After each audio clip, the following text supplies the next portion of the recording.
পরিত্যক্ত ভবনের দেয়ালে ফাটল, ছাদ থেকে খসে পড়ছে পলেস্তারা, জানালা অনেক আগেই ভেঙে গেছে, দরজা নেই বললেই চলে। তবুও ঝুঁকি নিয়ে এই ভবনেরই একটি কক্ষে অফিস পরিচালনা করছেন শিক্ষকরা। শিক্ষার্থীদের জন্য ভবনের দক্ষিণ পাশে নির্মাণ করা হয়েছে টিনসেট 3টি কক্ষ। চারদিকে বাঁশের বেড়া দিলেও সেটি প্রায় ভেঙে পড়েছে। বেড়া মজবুত না হওয়ায় সামান্য বৃষ্টি হলেই ক্লাসরুমে পানি ঢুকে ভিজে যায় শিক্ষার্থীদের বই খাতা।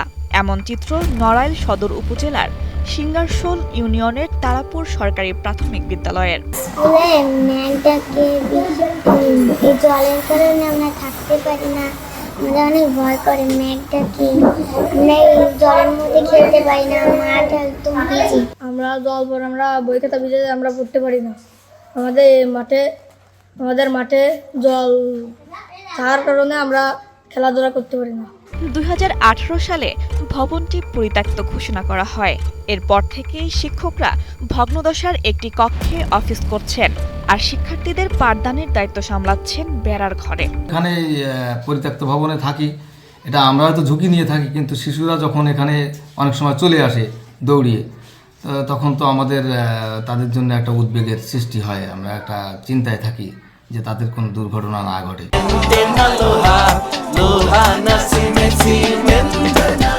বিদ্যালয়টি প্রতিষ্ঠা হয় 1975 সালে। সর্বশেষ ভবন নির্মাণ হয়েছিল 1995 সালে। বিদ্যালয়টির পাশে রয়েছে গভীর পরিত্যক্ত পুকুর, তাই বাচ্চাদের স্কুলে পাঠিয়ে দুশ্চিন্তায় থাকেন অভিভাবকেরা। শিশুদের পাঠাতে খুবই দুশ্চিন্তা থাকে আমরা পাঠালে, কেননা এখানে ভবন থেকে যে কোনো মুহূর্তে কিছু খসে পড়লে মাথায় তখন দুর্ঘটনা করতে পারে। এছাড়া মাঠের যে অবস্থা, এখানে যে ছেলেমেয়ে খেলতে যায় তারা তো অবুঝ, খুব ভালো বোঝে না, খুব বেশি দৌড়ে দিয়ে কাদার ভিতরে পড়লো, বাড়িতে যেয়ে বলে যে কাদা লেগে গেছে, এই বা স্কুলে ক্লাসও করা হলো না, চলে গেল বাড়িতে, এবং পরে সে হাত পা ভাঙতে পারে, দুর্ঘটনা করতে, আরও বড় করে ঘটনা করতে পারে। এই ভয়তে আমরা ছেলেমেয়ে এখানে পাঠাতে চাই না। স্কুলটা ভাঙ্গাচোরা, বাড়ি একটা ভয়ঙ্কর। আমাদের ছেলে মেয়ে স্কুলে আসলে আমাকে ভয় করে। স্কুলের পাশে একটা গানা আছে, গানার ভিতর পানি ভরা, তার মধ্যে পরে মরতেও পারে। একটা ভয়ের জন্য আমরা স্কুলের পাশে এসে রাস্তার পর বসে থাকি। স্কুলের শিক্ষকরা বলছেন, ঝুঁকিপূর্ণ ভবনের কাছে ছোট্ট শিশুরা দৌড়ে চলে আসে, এতে সবসময় দুর্ঘটনার আশঙ্কায় থাকেন তারা। আমাদের ছেলেমেয়েরা দেখা যাচ্ছে অনেক সময় ছোট বাচ্চা, তো ওরা দেখা যাচ্ছে অনেক সময় আমাদের এখানে চলে আসে। এতে আমরা খুবই দুশ্চিন্তার ভিতরে থাকি যে কখন জানি কী ঘটনা ঘটে।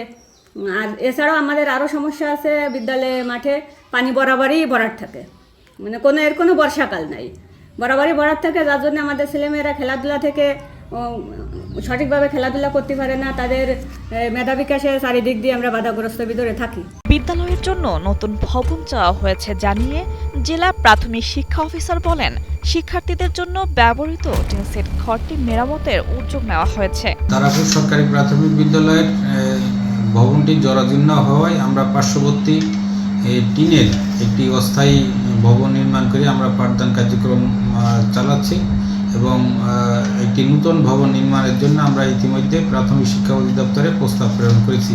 আশা করি আগামী অর্থ বছরে এই বিদ্যালয়ে নতুন ভবন নির্মিত হবে। কোমলমতি শিক্ষার্থীদের জন্য নিরাপদ পরিবেশ নিশ্চিত করতে দ্রুত নতুন ভবন নির্মাণই এখন একমাত্র দাবি স্থানীয়দের। নড়াইল থেকে কৃপা বিশ্বাসের পাঠানো তথ্য ও ভিডিও চিত্রে ডেস্ক রিপোর্ট, কালের কণ্ঠ।